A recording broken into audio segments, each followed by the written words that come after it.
One day after shocking the entire sports world, we discuss what happens next after the Dodgers signed Shohei Ohtani. LAFC misses a third attempt at winning a trophy this year, and USC might just have a target in mind for next year's quarterback. Good morning. I'm James. This is your daily dose of sports and snark for the greatest sports city in the world, Los Angeles. This is the faithful Angelenos Morning Report. So it is December 10th, 2023. We added yet another new subscriber to the Angeleno Familia yesterday. Thank you, whoever you are, for getting in on the ground floor. I appreciate every last one of you. Do you like being in the know about LA sports? Well, if you do, clickety-clack the like button. Clickety-clack the subscribe button. There's a notification bell. Hit that. It'll let you know when we drop new content. Sharing is caring. Let people know we exist. And by all means, comment, because I try to get back to every last one of you guys. It's one of the reasons I created this channel in the first place. So before we go through the news and notes, a look at the scoreboard. Columbus 2, LAFC 1. The Crew takes MLS Cup. They stop LAFC from winning a second consecutive MLS Cup. Dennis Bouanga scored for LAFC, but we'll talk much more about that game in just a moment. Indiana falls to the Lakers 123-109. Anthony Davis, the Pacers had no answer for him. He scores 41 points. The Lakers win the NBA in-season cash grab. Cool? Is there like a parade or something? No? Okay. Is there going to be a banner? What the hell are we talking about here? Levan Stefanovic scored 14 to lead UCLA, but they fell to Villanova 65-56. And the Kings' NHL record of 11 consecutive road wins to start a season is done at 11. New York Islanders 3, Kings 2 in overtime. Adrian Kempe did score for the Kings. Meanwhile, today, the Rams are at Baltimore at 10 a.m. Tight end Tyler Higbee is considered doubtful. Denver is at the Chargers at 125. Wide receiver Joshua Palmer, he's off the IR, but he is still out for this game. Long Beach State is at USC at 1 o'clock. LeBron James' son, Bronny, makes his debut in front of a sellout crowd. From cardiac arrest in the summer to playing Division I in December. And yes, you heard me. There's a sellout basketball game for USC that did not involve UCLA. The Kings will play the New York Rangers at 5. Do not be surprised if Kings legend Jonathan Quick gets the start in net tonight for the Rangers. But let's get to the news. So after that warm afterglow of adding the game's most dynamic player, maybe the Japanese Babe Ruth, if you will, a bona fide international superstar in Shohei Ohtani. Did that thrill only kind of last for maybe about a couple of minutes, right? Because you're not stupid. Reality sets in. If you wait a moment, you realize, hey, wait a second. The Dodgers really needed pitching. And Ohtani can't do that for a year. It was just 2 seasons ago, just 2 years ago, when we were talking about how with Trey Turner, with Justin Turner, and a bunch of guys that the Dodgers still have, that the Dodgers were going to be considered among the greatest offensive lineups of all time. I was talking about the whole thing with pitching with a viewer yesterday. And again, feel free to comment. I try to answer all of you. The guy was asking, what pitchers do the Dodgers go out and sign? Which is the first question I would like to answer, because I just don't see them doing it. Signing free agent pitchers. Look at the list of players the Dodgers are allegedly interested in. These were all the rumors that I compiled by going through all Describe's tweets, all Describe's notes. There's a Japanese pitcher, for example. That guy, Yoshinobu Yamamoto, my apologies. The belief is that Yamamoto could get a $300 million contract. So what you would be telling me, and there are people who still think the Dodgers are in on Yamamoto, is that the Dodgers are going to drop $1 billion on 2 players. We know the Dodgers are a big money franchise, but still, $1 billion on 2 players. Even I find that hard to believe. I'm not saying it's not happening, but come on, don't you find that a little hard to believe? Same for pitchers such as Lucas Giolito. Now, if I'm the Dodgers, I'm saying I just dropped damn near $750 million on one guy. Got to tap the brakes at some point, even if a lot of the money that Ohtani gets is deferred. I'm thinking trades. Now, look, this is just speculation. I don't have a line into the Dodgers front office, but I would reckon that a trade for a Dylan Cease, for a Tyler Glasnow, for a Corbin Burns, I just think that seems a little bit more plausible than taking $1 billion on a helicopter ride and just emptying it on 2 dudes. Making it rain on 2 dudes. I just don't buy it. Could be wrong. Other fallout from this signing, it's obvious that last year's designated hitter, JD Martinez, is gone. But I don't think that's a bad thing for him. Remember, Ohtani is a DH. Martinez now can get a better deal with another team that was putting all of its chips behind landing Ohtani as a DH. Like the Angels, for example. Remember, all the teams that actually legitimately were chasing Ohtani have a lot of money now to spend. Wouldn't that theoretically drive up the contract for a Yamamoto? Because the agent's like, look, you had all this money saved up, give it to my guy for a Giolito, etc.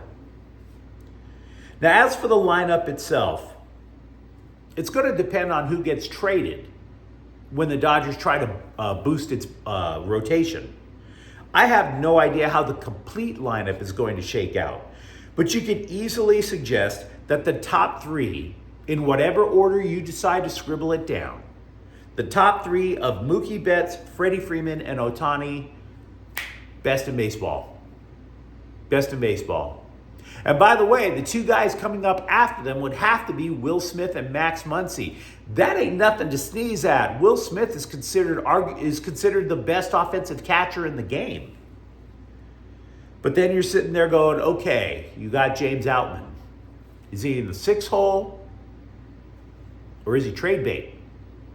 Right? Remember, James Outman had a solid rookie year, but it was a great beginning, a pretty damn strong end of the season, and a prolonged slump in the middle. Is he trade bait? Is Gavin Lux in the lineup? 7th, 8th, 9th? Or is he trade bait? Do you see where this goes? We know definitely who the top 5 players in the Dodgers lineup are. We know that James Hayward is going to play a role somewhere in there. But we don't know about, say, Outman or Lux. Last season, we were also talking about how there was a AA affiliate out in Tulsa, Oklahoma, that actually had not a 4-man rotation, not a 5-man rotation, but a 6-man starting rotation. And all 6 starters were considered legit major league starters. Not all of them aces, but at least players that you could imagine pitching in the 3 or the 4 of a major league rotation. Excellent prospects. All 6 of them, with the exception of Bobby Miller, on the market. Do you remember Emmett Sheehan? He was part of that Tulsa rotation. Can you imagine him on the market? You better. So the Dodgers have a variety of options to create a new rotation. A lot of people like Bobby Miller, but he's not an ace. If it were me, I would like him to be the 4th right now. He's simply too young to be considered a legit 2 or a legit 1. I want can't-miss level pitching in the top 3 slots. Even if you keep Clayton Kershaw, he will not be ready until the summer. You can't rely on Walker Buehler. We know he's going to be on an innings restriction. So I'm thinking LA needs to trade for at least 2 damn good starting pitchers. The Dodgers were ridiculously quiet last offseason, purging salary. The big trade was for Miguel Rojas. You can kind of imagine Andrew Friedman sitting in a darkened room like Michael Corleone saying the family is about to settle its affairs. So Ohtani was the big shoe that dropped. There's going to be other shoes dropping. We just don't necessarily know which. LAFC didn't exactly fall short in its quest to win back-to-back MLS Cups because, frankly, in that particular game, they really weren't in it. I'm not even trying to troll when I say it. Columbus had complete control of that game until about, say, the last 15 minutes.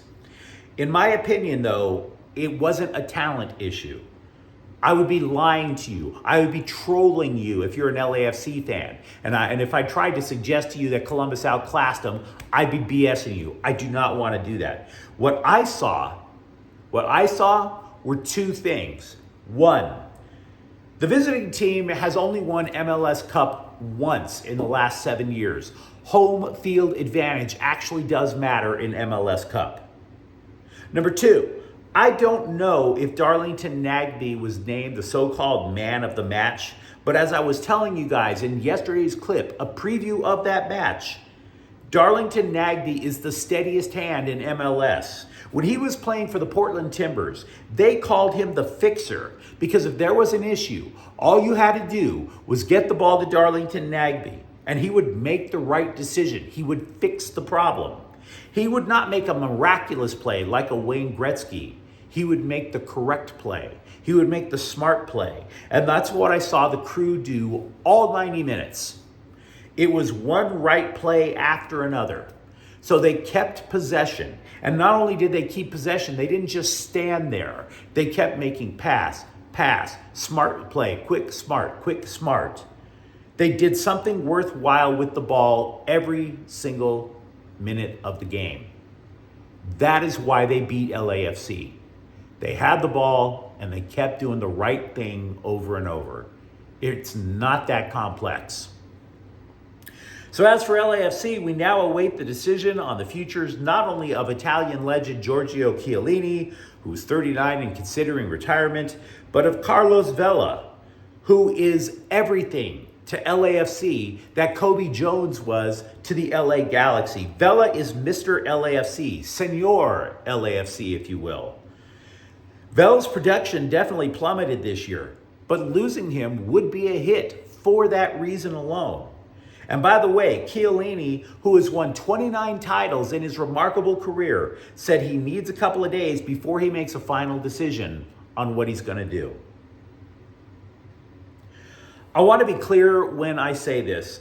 We have not heard confirmation from the USC football program. We don't know if Lincoln Riley has targeted this guy to start next year.